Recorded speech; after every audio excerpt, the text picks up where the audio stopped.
Good morning, good afternoon, and good evening, and welcome to another episode of The Season Keepers, the show where the only two people we recommend keeping for the season is us.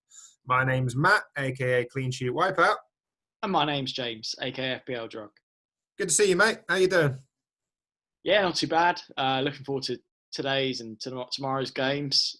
Big schedule for everyone on Prime. Oh, God, yeah. Good fun.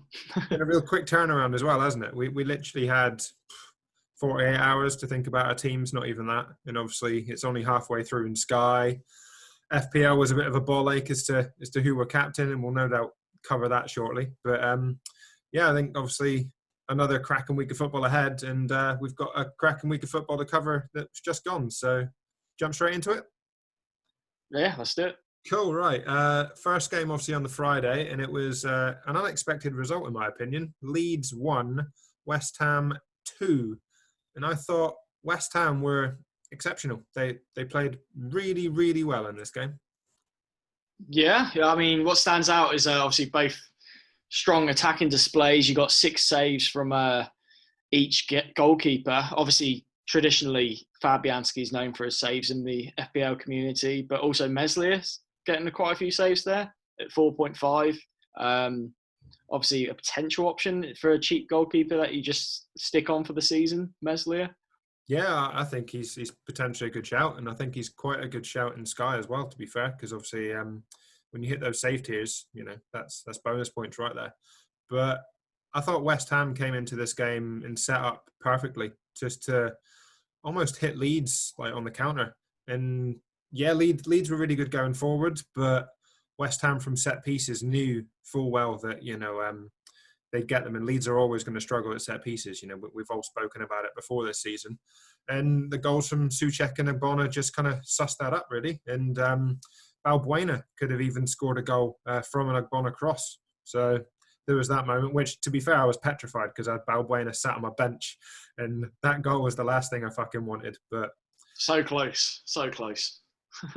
It was frightening. But yeah, Leeds are going to have these games in them, I think, and it's a pain to watch because you know that they've got the performance in them. Like, I brought Bamford into this game hoping that actually, you know, it could potentially be 2-3-1 to Leeds, and yeah, he got his assist, but arguably on another day could have got more. I don't think Bielsa was particularly happy with the performance, and I believe they made 2 substitutions at half-time because of that. Yeah, obviously he names his full team as well, which he said he's not going to do again. Pissed off it didn't go too well. Yeah, didn't go down well at all within the media. I think they were all questioning it. And obviously, us as FPL players were hoping that other teams and other managers might follow suit. But turns out Bielsa's just gone, fine, fuck you, I'm never doing it again. Do you remember Mourinho doing it for Chelsea, Barcelona? Literally goes through, names the entire Chelsea lineup and then the entire Barcelona lineup. Yeah. He got the Barcelona lineup spot on. And then just pretty won it. Out one Chelsea player. Yeah, absolutely brilliant. Brilliant. Right, well, let's move on to Wolves 0, Aston Villa 1. And quite a boring game to watch, to be fair. Yeah, the first of a series of shit games on Saturday, to be honest.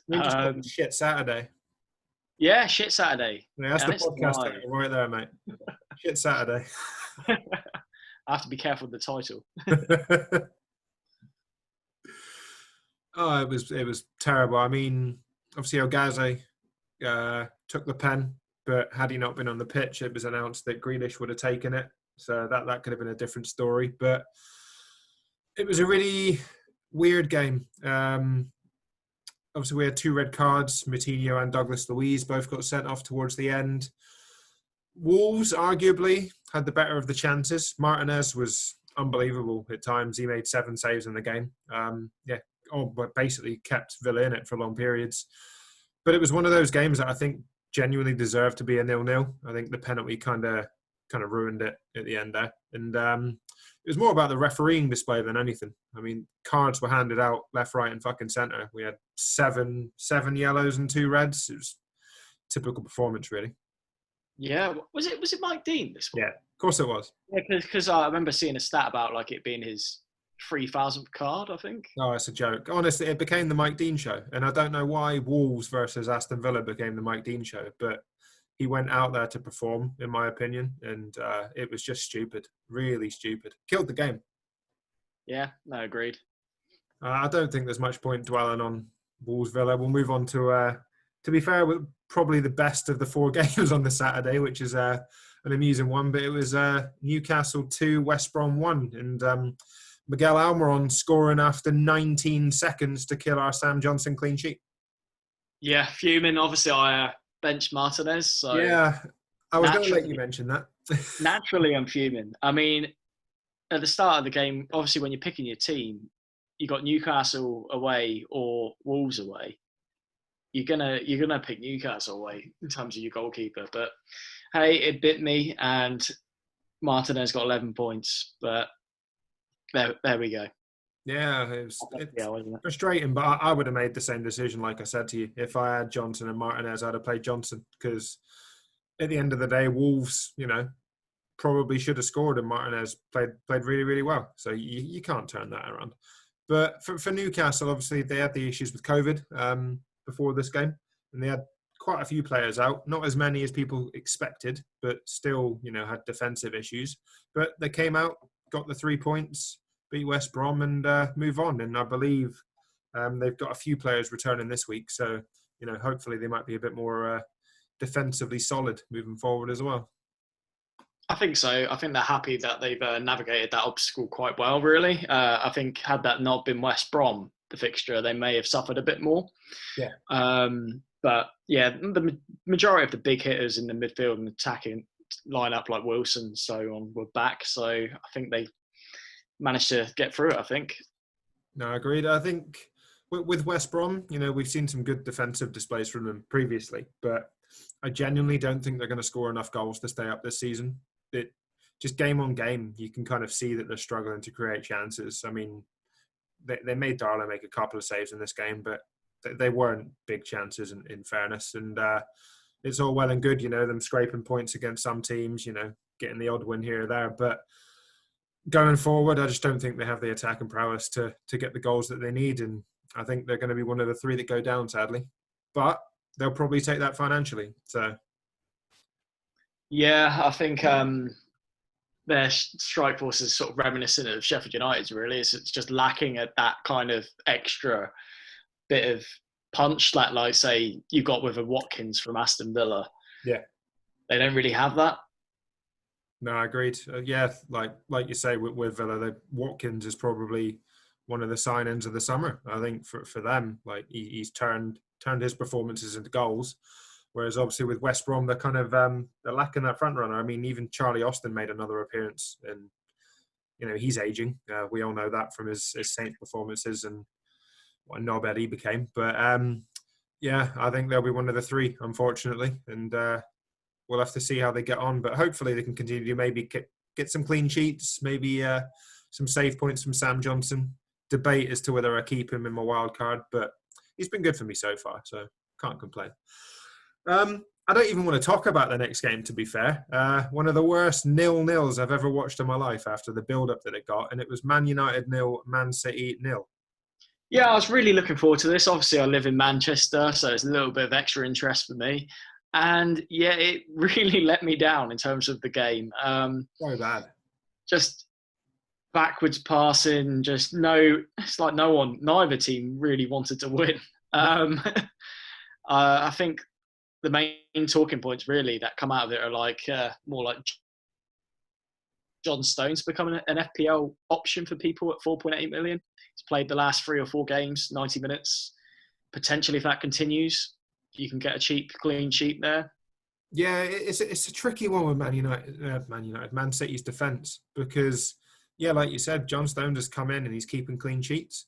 And in Pep's press conferences, he seems to have taken a turn, and he's now saying, players will keep their place if they're playing well. So that's why the likes of Cancelo, John Stones are still in the team, and they're keeping, the likes of Laporte out because they're putting in the performances. But I still don't know whether to believe that, because it's Pep and, the whole Pep thing. Yeah, Laporte could be rested because he's had his injury problems, and Pep's maybe being really careful with him.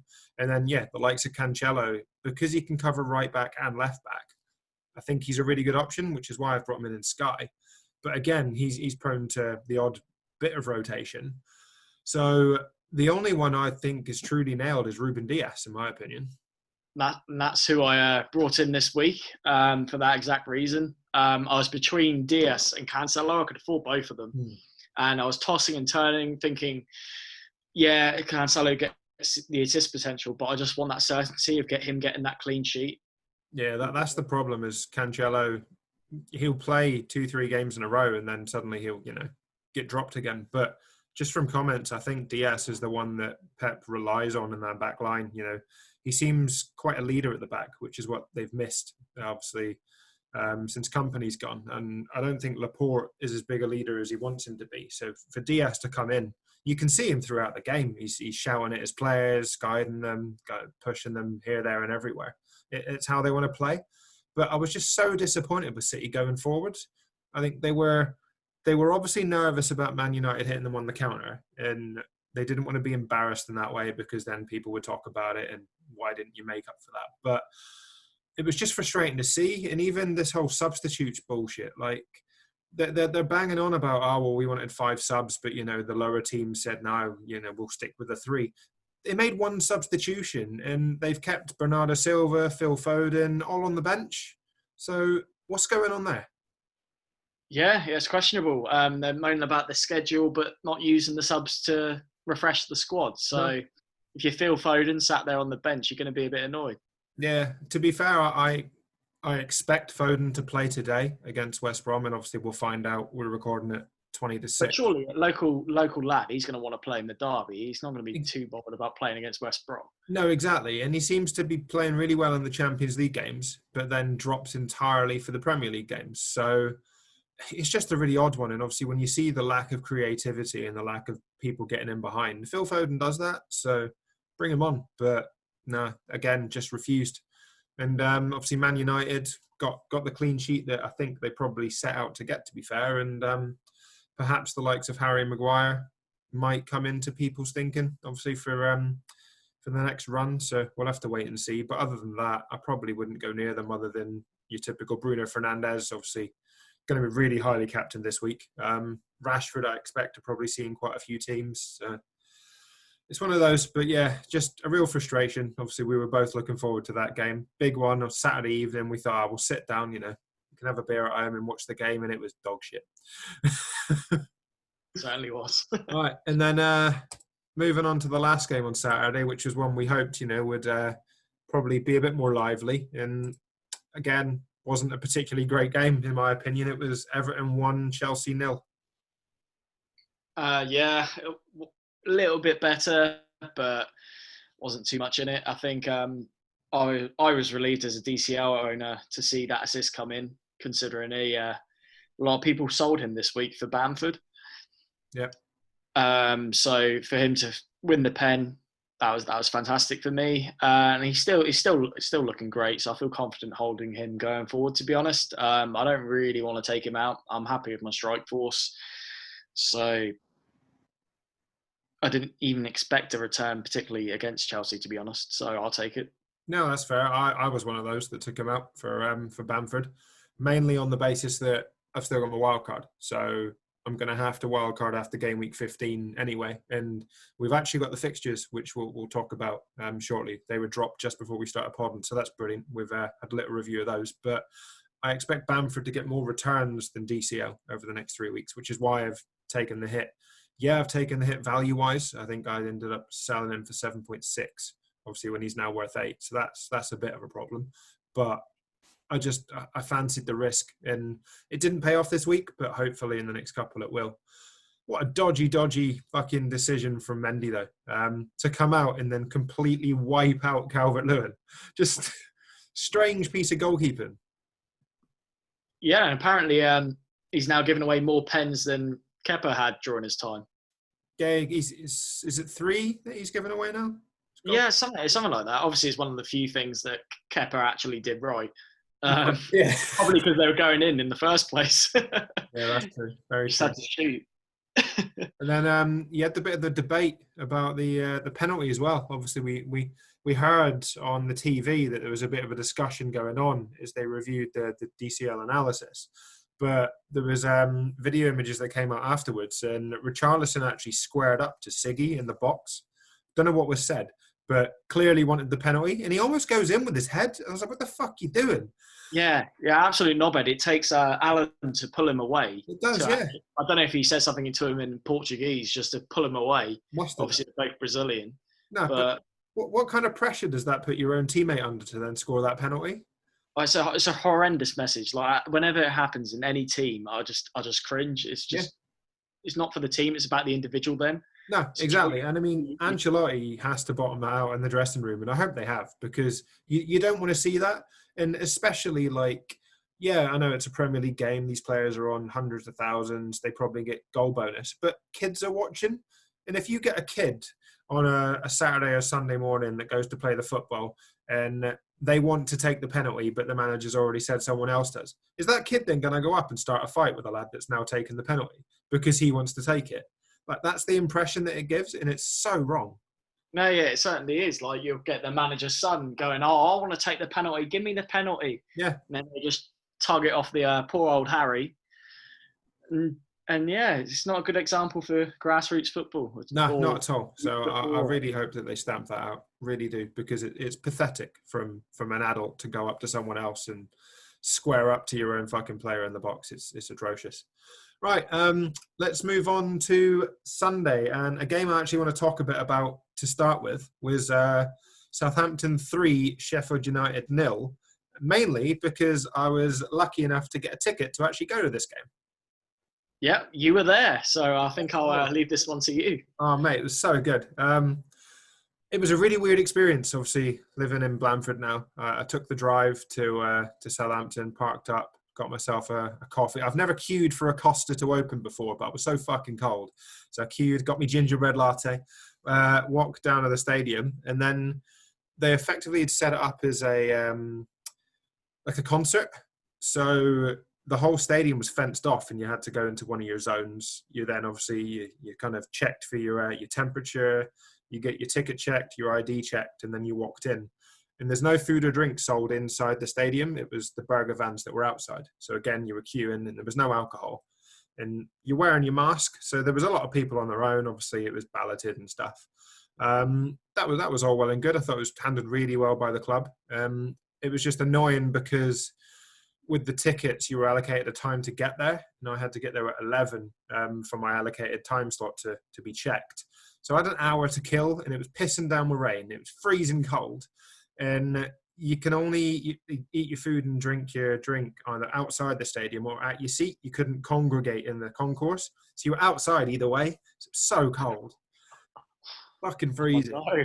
Oh, I know. But other than that, it was all right. And then the game itself, it was a strange atmosphere. I mean, we tried to sing as loudly as we could, and I thought, inside the ground, it was good fun having, 2,000 of us there. We were singing our songs and stuff, but I don't know how that came across on the TV. But it came through okay. The start, it was quite loud, and then it sort of tapered off, a bit like how it normally does in the crowd. Well, exactly. Yeah, I think for the first 20 odd minutes, we thought, yeah, we'll get going. And then when we seen how easy it was, I think we just sat down and kind of just admired how well we were playing. That was the thing. And yeah, the 3 goals, honestly, it was so easy. And I've seen people talk about it this week, but I think Sheffield United had the worst pass completion in any half since Opta started taking stats. They made like 40 passes in one half. Honestly, they were so bad. And 3-0, I genuinely think it could have and should have been more. Like, Sheffield United just didn't look in the game. By the end of it, they had 3 strikers. They had Brewster, McGoldrick, and one other. Can't remember his name. Burke, maybe. But they had 3 strikers up top. Oh, no, Muse. So, yeah, they had three up top. Still didn't really create a chance. Alex McCarthy tweeted, understandably, it was nice watching that game. And that's literally what he did. He watched the game because he had fuck all to do. Yeah, I saw the tweet. It made me laugh. Right, a bit cheeky, but fair enough. Oh, yeah. But good goals as well. Obviously, Redmond came on, took his goal really well. Armstrong got his deflection for his goal. And Che Adams, beat John Egan to the ball, turned and put it away. Thought Danny Ings looked okay. He's still a really good FPL option. I think he needs a bit bit of sharpness back. There was a couple of chances that I think he tried to square rather than taking it himself. But you would have seen that on TV. But yeah, from us as fans, that was probably what we were all talking about behind our masks, of course. And then again, Vestergaard, just I don't know what's gone on with the man, but he's a different player. In fairness, he was given so much time. He almost walked out of defence with the ball at times and no one put in a challenge. But it's time and time again now, he's getting the ball, looking up and pinging balls. It's really good to watch. Yeah, I think his confidence definitely has grown and it's going to continue to grow. Obviously, you get a bit of momentum going. I think that's very much a confidence player by the looks of it, because he clearly didn't have any confidence before this season. No. At times he was nervy, very nervy, and the fans were nervy around him. But now we're confident. Obviously, there's not so much impact. We're not in the stadium these days. Well, you were this time. Yeah. But yeah, very comfortable performance for us, and I could just sit back and relax. It was never in doubt, really. And we keep saying this, but Sheffield United, where are the points coming from? Oh, they're not. Honestly, looking at that performance, if they carry on like that, I expect them to be done by February. They might do a derby. They might get less points in derby. They were dreadful. They had no fight in them whatsoever. The only one that looked a bit lively to start with was McBurney, and then he dived and then injured himself anyway, which was funny as fuck.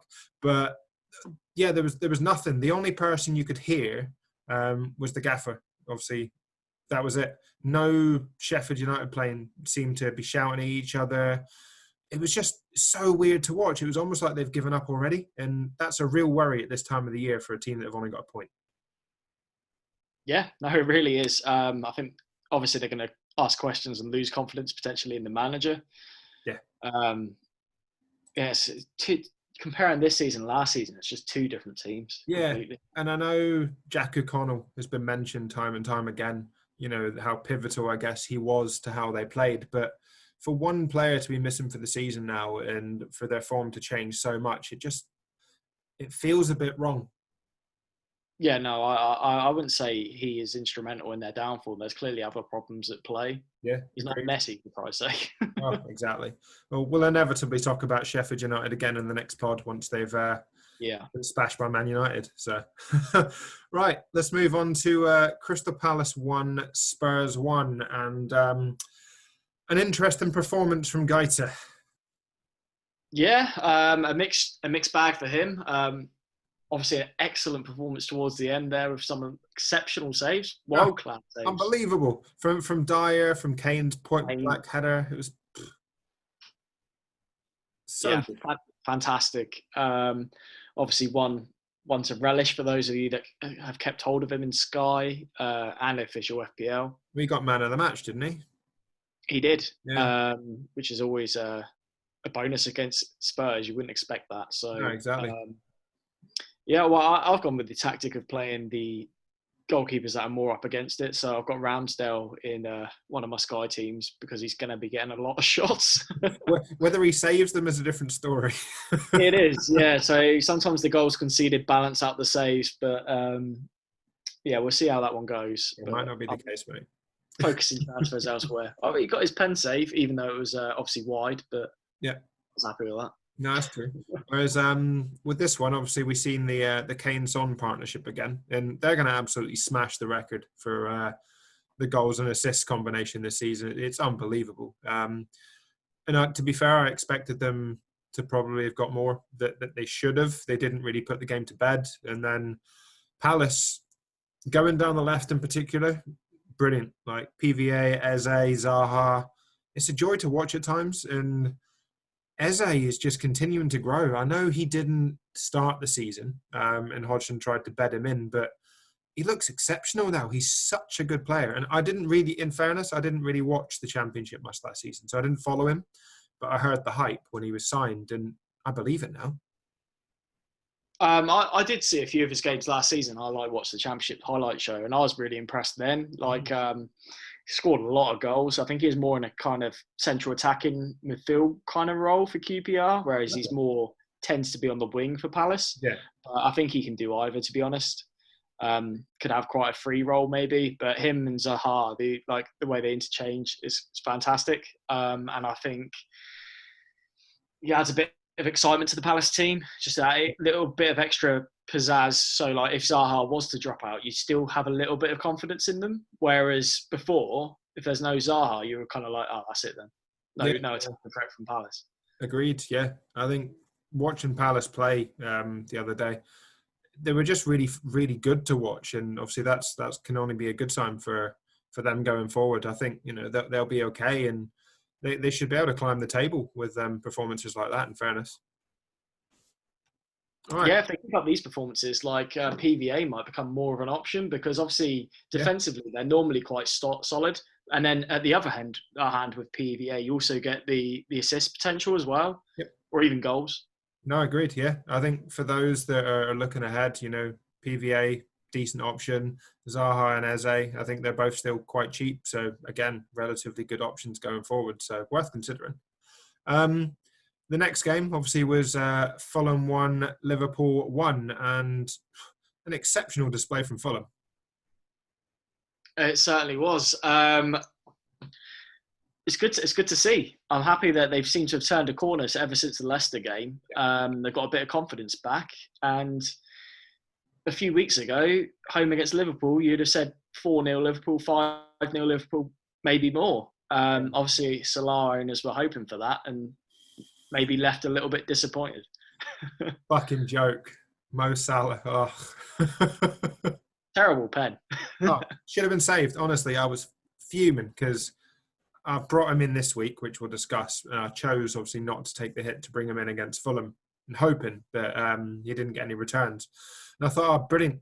Got nothing. And then you heard that he was about to be substituted.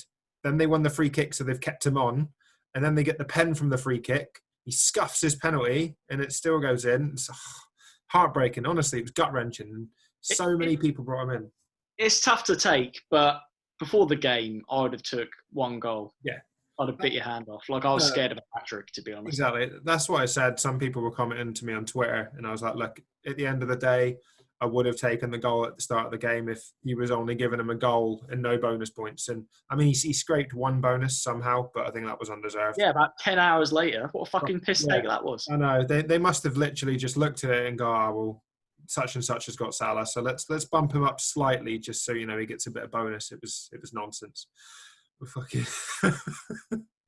But Liverpool, they took so long to get going, and you could see Klopp on the touchline like screaming at them to wake up, and it took them ages. And obviously Jota was missing, which nothing else to say about that. And Klopp's an idiot, in my opinion, for playing him a game that didn't really mean much when you continuously moan about substitutes and, the schedule. So Jota's now out for 6 to 8 weeks, which is frustrating for us previous owners. But, it's going to happen at the end of the day. And obviously they then had to take Salah off with 10 minutes to go because he was tired. And that's because he played 90 minutes the 2-3 days before. Yeah, it's ridiculous, to be honest. Just don't play your players in a meaningless fixture. Nah, just doesn't make sense. Whereas I think we should give Fulham a bit of glory because Areola, brilliant goalkeeper. I think he's what Fulham kind of needs at the back there. Scott Parker's kind of changed them. They've got obviously a couple of new defenders in, which are starting to look the part and obviously really solidify them at the back. And then when you've got the likes of, Bobby Reed, Lookman, they're all coming in and starting to play their part, even, Caviera. And once they get going forward, they're a real attacking force, aren't they? They are. Like, I think Loftus-Cheek and Anguissa are kind of pivotal to that, I feel. Yeah. I don't know why they didn't play Loftus-Cheek sooner, to be honest. Their upturn in form has coincided with his introduction into the team. Brilliant player. I think Fulham have been really fortunate as well to get some of the players that they've got, but they really need to take the chance with them. And obviously we've spoken about it with West Brom that we don't think they'll score enough goals to stay up this season. I think it's the opposite for Fulham. I genuinely think they'll be okay because they're going to have games where they'll score 2 or 3 if they keep playing the way that they played against Liverpool. And I think they'll be safe come the end of the season. Yeah, and they may well be. Hopefully, Areola can keep up his performances. Well, hopefully Bobby Reid can smash it in the next few weeks, because I've brought him in this week. Hopefully set up by Lookman, who I've brought in this week. There you go. You see, I think that sums up Fulham if we've both brought in to, one of their assets this week. So I now own 2. I've got Anguissa as well, don't you? Fucking hell. You'll be at the triple up on Fulham shortly, mate. I'll be trying to get in a 4th and it won't let me. All right, well, let's move on to another game that continues to be to Arteta's detriment, and that is Arsenal 0, Burnley 1. Wow. I thought this would be the game that Arsenal would actually pick up some points. I thought maybe Aubameyang might get a brace, but he obviously scored an own goal. Kind of sums things up for Arsenal at the moment. It was hilarious to watch, honestly. For all of Arsenal's play in their possession and like the passing stats and even shots, like Pope made 6 saves. I think he got 3 bonus points in FPL. He got man of the match in Sky. For all those points, Arsenal just can't score goals. And when they do, it's their own player now putting it into the back of their own net. And courtesy of, I think it was Planet FPL I was listening to earlier, courtesy of James there. Arsenal were the only team not to have conceded from a set piece so far this season until this weekend. And then obviously Aubameyang puts it into the back of his own net. So it does show how well they've improved defensively. But unless you resolve what's going on going forward, it's not going to work. And then it's compounded by the fact that obviously Granit Xhaka got sent off for being a fucking idiot. Why even do it? Why put your hand to a man's neck? Like, as soon as VAR looks at that, you're sent off. Well, Xhaka's got previous with that. He is known for not just a booking, but also reds. Yeah. His temperament is a real problem, I think. Yeah, he should be out of that team. Him and Willian, in my opinion, don't deserve to be anywhere near that Arsenal lineup at the moment. Willian's decline has been ridiculous since the hat-trick of assists at the start of the season. I remember when everybody was on that bandwagon of, Willian's essential, we've got to get Willian in. And now look, like, he's doing fucking well.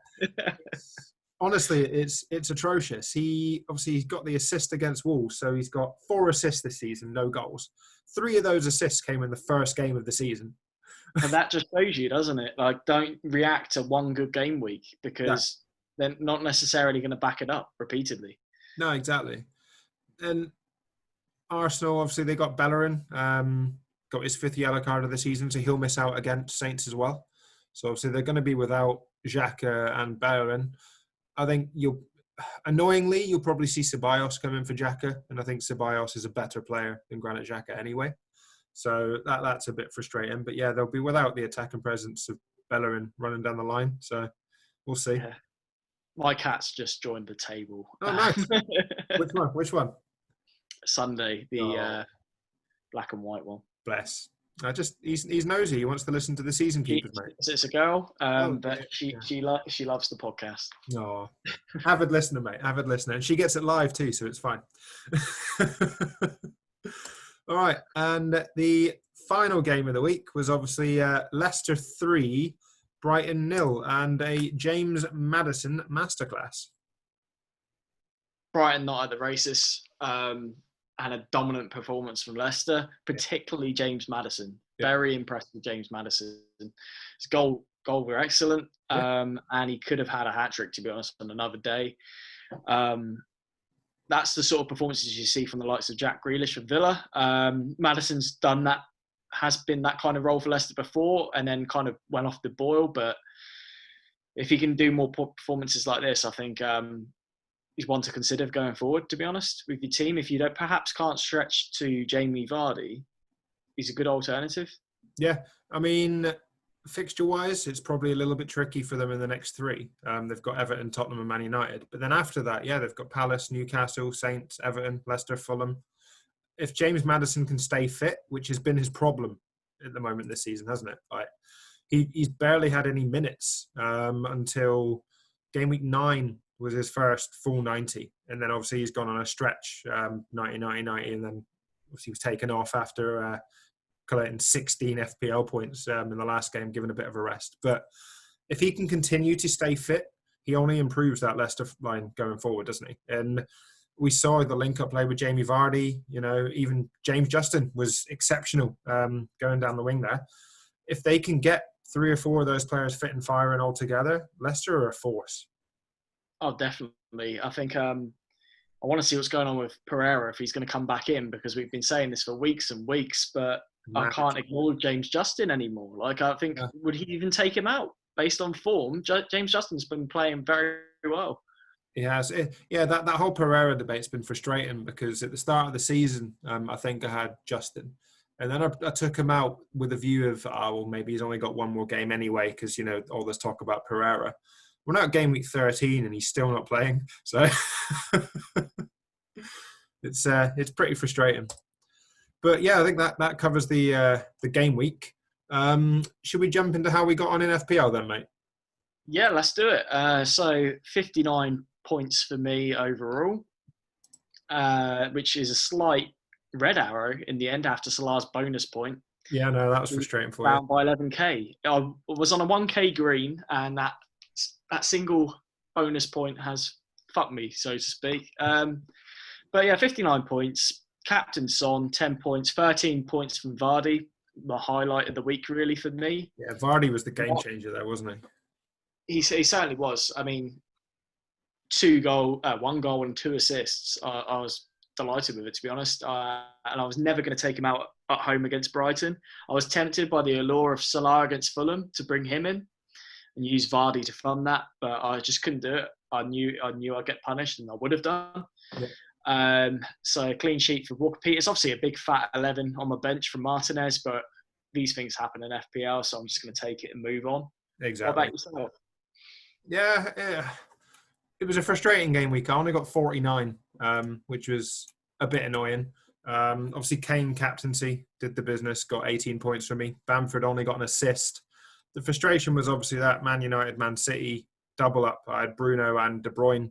The big bill was, it was those two against each other. If the goals were going to come, they'd come from those two. Nothing happened. They both got 3 points. Grealish only got 2. Couple of returns, obviously, from Walker-Peters and Matty Target at the back. But other than that, it wasn't particularly great. Only 49. 200k red arrow, dropping to just outside the top million again. But I'm really happy with my team this week. So I'm desperately hoping that it's a far better game week. I've captained De Bruyne this week, and I believe you have too. As have I. Hopefully he'll be in the team, starting 11. If not, I'll break a glass. Tell me about it. But yeah. I think we'll not cover our Sky teams because it's actually obviously halfway through the game week. Yeah. Sky is a tricky one. Obviously, the way Sky works, it's Friday to Thursday is a game week. So I think we've both still got, some decisions to make going forward this week. It's not been too bad at the moment, but it could have been better. I've seen some better scores than I'm currently on. I'm still on the cup, which is the team that I'm worried about, and I'm losing by 7 points at the moment in the cup. So I've got 3 game days to turn it around. So fingers crossed, I can get some good returns, maybe make a move or 2 towards the end of the week for Villa players, and then turn it around and hopefully get through again. Yeah, no, good luck. Well, give it a go. Maybe do a transfer. Yeah, I think the view will be the main transfers will essentially be this week. For those that haven't got Bruno, you'll want him in come Friday, obviously. A lot of people, I think, are doing the whole Jamie Vardy to Bruno Fernandes move because of the old daisy chain. I think it was Salah, Vardy, and Bruno. I'm potentially looking at bringing in Martinez for Patricio, depending on how Wolves get on tonight. And I definitely want to bring in Grealish, probably for DCL come Friday as well, because I just like their fixtures going forward, and then with a view to bringing Everton back probably in the new year. But obviously, for the Sky game, it's a different mindset. It's planning. And we've had those fixtures, which I don't know, do we want to talk about them now? Because, I think we should talk about those fixtures before we look at ChampMan, because then we can get that swing. But the legend that is Ben Crellin on Twitter is he's unbelievable. The fixtures got announced, and I think it was 7 minutes later, from what I counted, he had sorted his planner and sent it out already for people to see the blanks and doubles. That man is just he's a talent. Yeah, well done. That is exceptional to get that out in that amount of time. Exactly. Phenomenal. And I think it dropped perfectly for us because obviously it was 5 minutes before we started recording, so we get to talk about it. So cheers, Ben. But for those that are on the strategy that I am, which is wildcarding after game week 15, because obviously you have to use it by 16, and then free hit game week 18 for the blank, and then bench boost double game week for the 19. That's the route I'm taking. I know that you've already used your wild card. So what's your view for the blanks and the doubles, and how are you going to deal with that? I will free hit the game week 18, obviously the one with all the blanks, and then I'll have to plan for the others. Yeah, I think it's an interesting one. Just looking at the blanks now, the teams that blank in game week 18 are Burnley, Chelsea, Fulham, Leeds, Leicester, Liverpool, Man United, Southampton, West Brom, and West Ham. So there's some quite heavily owned assets in there that obviously blank in 18. I think for those that have got the free hit chip, this is going to be the week that you probably want to use it in 18. I think it's going to be the biggest blank of the season. And it's one that we're all going to have to cover off.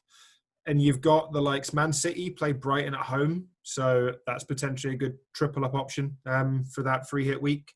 Arsenal, although, as shit as they are at the moment, if they've turned their form, they've got Crystal Palace at home. So again, could be a good option. Everton have got Wolves away, potentially quite a tricky game. Newcastle could be an interesting one if you're looking for cheaper assets. They've got Sheffield United in that blank. So that could be one to potentially target. And then obviously you've got Aston Villa, Tottenham, which could be an interesting game. So we've got some good options in there for free hit teams. There'll be a lot of Kane, Son, Sterling, De Bruyne. I think they'll be massively owned come that game week. Game week 19 is obviously the double, and the teams that double are Burnley, Chelsea, Fulham, Leeds, Leicester, Liverpool, Man United, Saints, West Brom, and West Ham. So obviously the teams that blank in 18, double in game week 19. There are some teams with good single game week fixtures though. So you've got Arsenal at home to Newcastle. You've got Man City are at home to Crystal Palace. So even as, you've got some teams that have potentially got tricky double game week fixtures, like Leicester, for instance, play Saints and Chelsea at home. Would you be more likely to get more returns from, say, a De Bruyne in a single game week against Palace, or use the funds to get a Vardy against those two teams? That's a tricky one. That up, haven't you? Obviously, Sheffield United by that time might have sacked their manager. They might be on a run of form. Oh, exactly. And yeah, they play Tottenham in that blank game week. So again, Spurs assets. Are we going to be playing them in a single game week?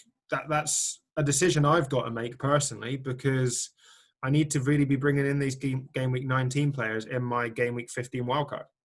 So yeah, exactly. Historically, you can get a little bit screwed over by the doubles. Yeah, you can get just a 4-point haul from a player from 2 appearance points, and then miss the key return for a De Bruyne, say a single game week against whoever. Exactly. So you've got to be mindful of that.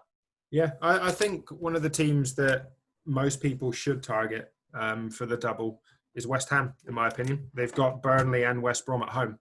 So that's nice. Yeah, so come game week 18-19, even if like Antonio, Souček, both Bowen, exactly, even defensively, I think you could potentially see 2 clean sheets there, depending on how they play. So, even like a Soufal or a Balbuena, or if you want to go a bit more expensive, would be quite nice. Exactly. So that balance might allow you to spend the funds a little bit better elsewhere, which would mean that, say for Spurs, for instance, yes, they've got a single game week fixture, but in the fixtures leading up to that in 16, 17, 18, they've got Fulham, Leeds and Villa. So do I really want to go without Kane and or Son in that period, or do I bring them in or bring Son back in on the wild card, and then maybe rotate one of them out for the game week 19 fixture. I don't know. There's a lot of planning to be had, but it's really good that we've now got the fixtures, and particularly for Sky as well. Those Sky planners are going to be rife with, transitions of players and swapping and the kind of 2-for-1s and 3-for-1s. So inevitably, the Sky Fantasy Football podcast from the Fantasy Football Hub boys and obviously Planet FPL, I think are going to be the two places I'd highly recommend people go to for understanding those swings now for the January fixtures. Right. I think that's enough about the fixtures for now. So let's jump on to the legendary game that is ChampMan. And you had a much better week, mate. Yeah, your nagging paid off, and I played my wild card. Good. Ali, fuck you. Yeah, and it paid off. 78 points. Goalkeeper Sullivan on 9, no. Ashley Cole 7, Hart 4, Hippie at 8, Tome 9. So back 4 and goalkeeper, I'm very, very impressed with my display there. Captain Fowler got 12 points. Van Nistelrooy on 7. My differential and Savarese on 11.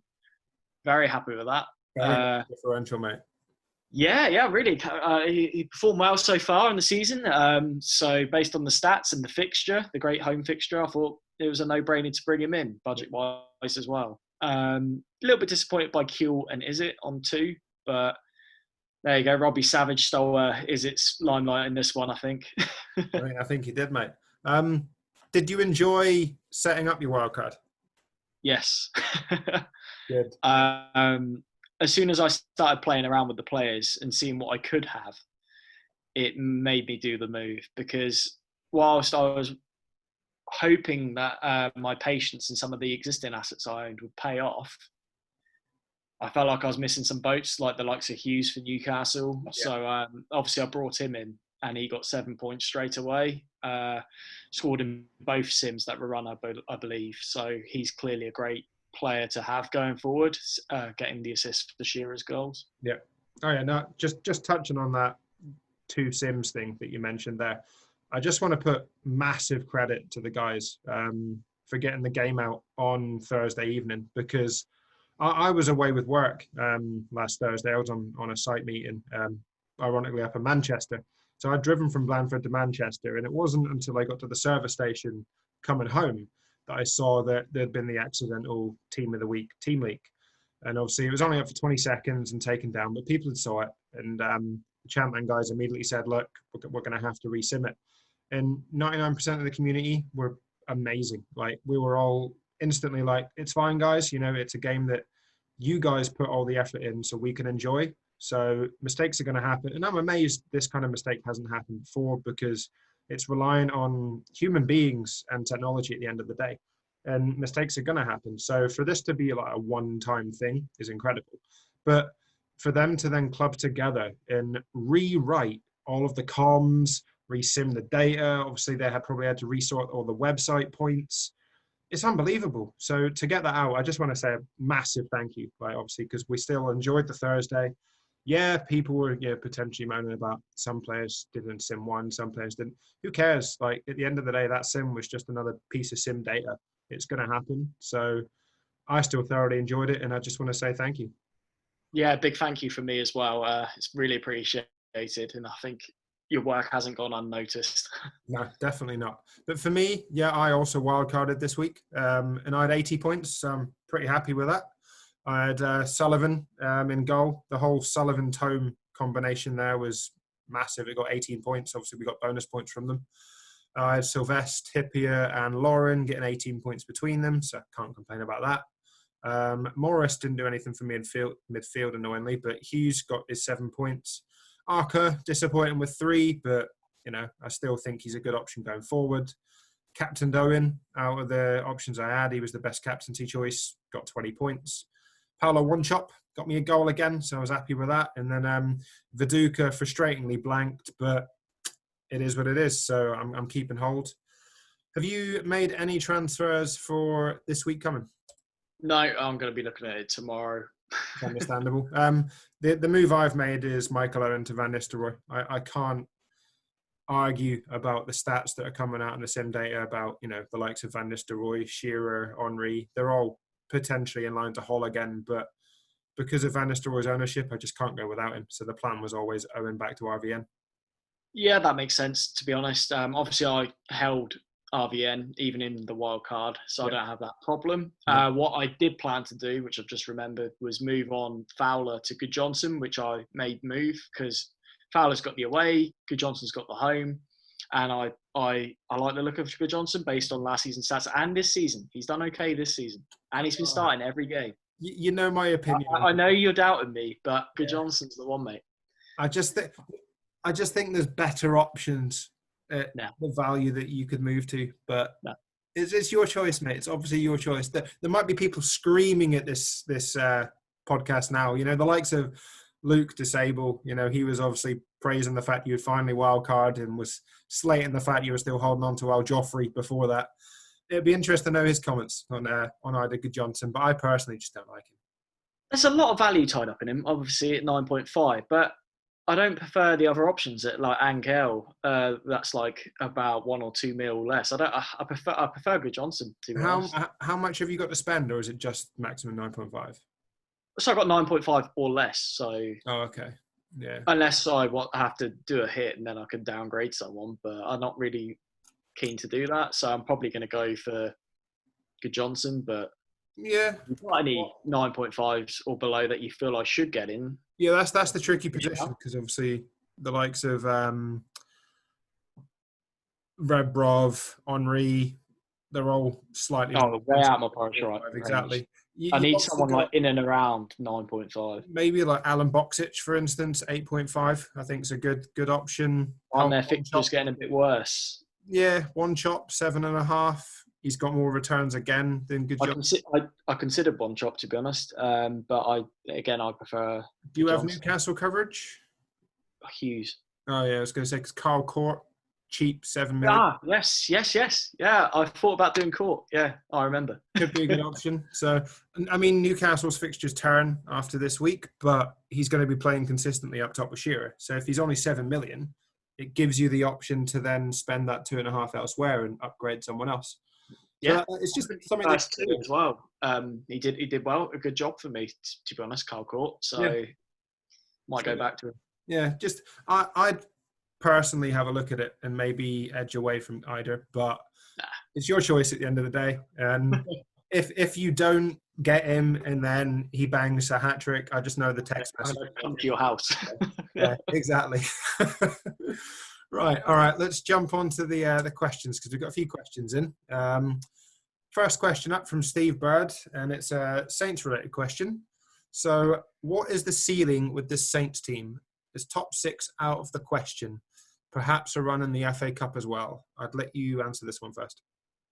Well, top 6 is certainly a possibility, but I'm more confident of a top 10 finish, which I think is the more sort of realistic aim for us. If we could sustain the current form we're on, I think then we could potentially start to talk about Europe and the potential for top 6 and so on. But I think things can easily change, and I think a top 10 finish is a more achievable aim for us. I think it'd be better to set our sights on that and then overachieve than aim for the stars and fall crashing down. Yeah, no, I'd hasten to agree. I think top 6 would be a huge ask, in my opinion. I mean, yeah, it's a strange season, and there's no reason why it can't happen. But given our squad depth and stuff, yeah, it's improved this season. But I still think top 6 would be a massive ask. And I'm just not 100% sure that we're ready for European football just yet, again, because the improvement that we've made is brilliant, but I don't want that to then be affected by the fact that we're then immediately thrown into European football without a bigger uplift in squad depth, if you get what I mean. But that would be my opinion. A run in the FA Cup would be great. I just don't think it'd be the same without like full capacity stadiums for the FA Cup. And people have talked about the death of the FA Cup for quite a while now, and I think it's going to feel really weird if you've got empty stadiums or 2,000 fans in a ground. It's unfortunate, particularly for the lower teams that are drawn away to bigger clubs. It's not going to be the same this season, but hopefully in the later rounds we can see an improvement in stadium capacity. But yeah, I think for me, top 6, I'd love it, but quite a big ask. Steve's also asking a Chatman question, and is Owen worth hanging out? Is Owen worth hanging on to, or shall I take a rep 12 and move to Big Al, a man I love so much? I'd go for Big Al, to be honest, and stick with him, providing you've got a decent bench, which I assume you do. Yeah, Big Al for me. I don't think Owen's worth holding personally either. I've obviously just said taken Owen out and brought in Van Nistelrooy. From the sim data that's going around this week, Shearer, Viduka, Henry, and Van Nistelrooy all perform better than Owen this week and are all likely to go big. So the gamble is obviously which one you pick there. Attacking that Derby fixture this week, brilliant for Newcastle, but then moving forward, Newcastle have got 3 away games in the next 4, which might be quite tricky to navigate. Which is why I suggested Carl Court, obviously, to James, because it's a cheaper option and you're not tying up too much value in someone that plays away. So maybe worth looking at the likes of Henry instead of Shearer, but I don't like... play away this weekend, didn't he? What weekend? No, they're at home against Derby. Yeah. Well, yeah, like last weekend he was away though, wasn't he? Yeah. So it just depends, but I'm just not a massive fan of away fixtures in Chatman. It's, if you can, I'd target home fixtures, which is why I like Henry, because I think Arsenal's run is really tidy. I still have a love-hate relationship with Thierry Henry.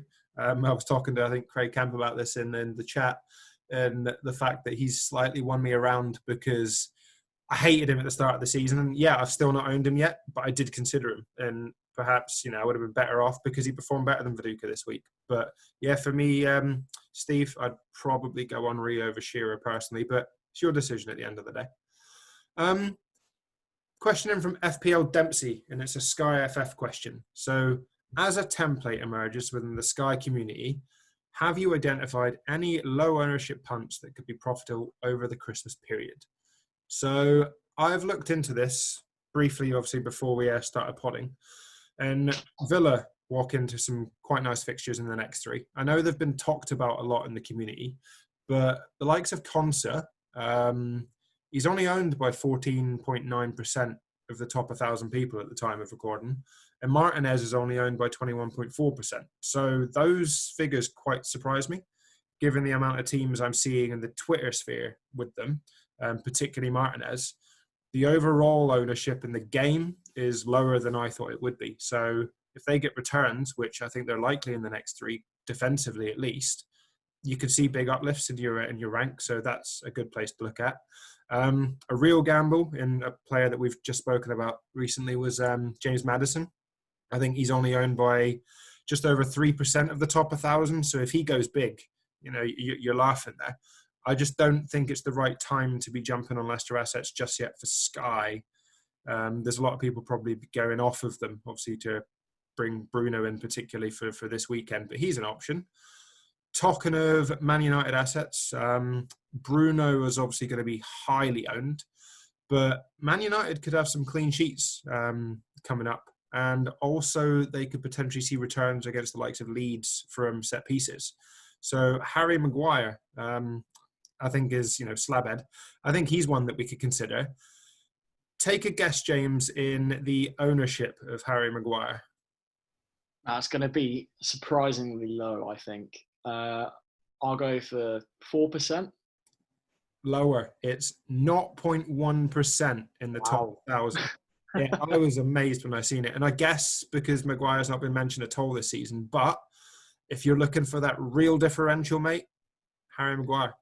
And he's a goal threat as well. Headers from corners. He even likes to meander through and have a shot every now and again, just outside the box. Yeah, he does. I mean, he's picked up shot tier this season already.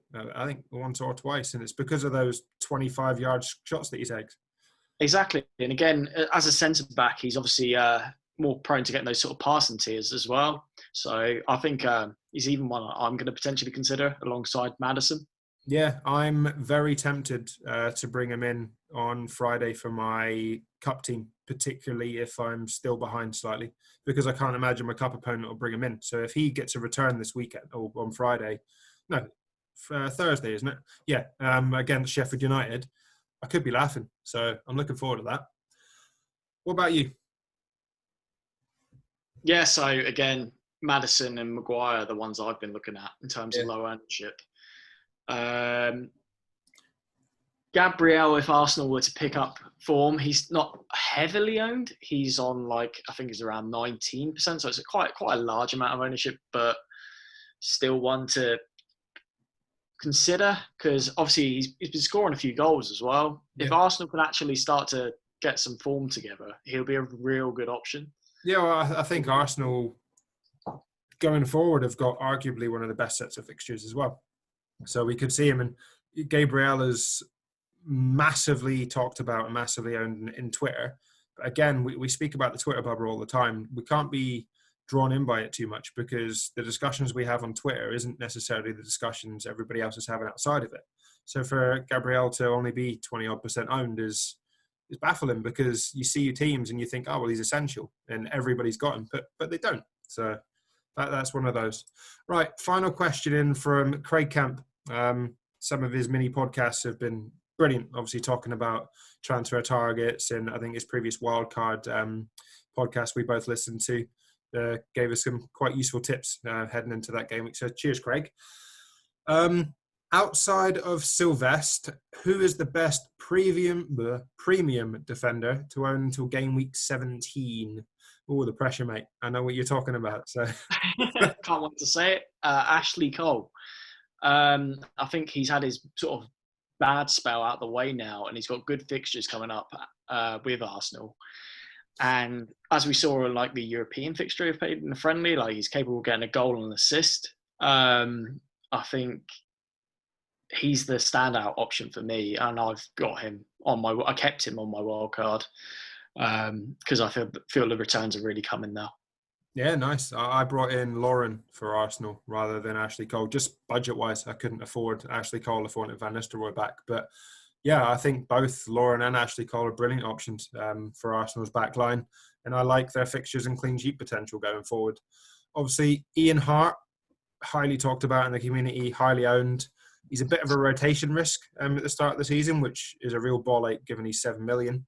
But I think his attacking potential, particularly in the home games, could see plenty of returns. So he's got loads of targetable fixtures looking at it until game week 17. So that's an option there.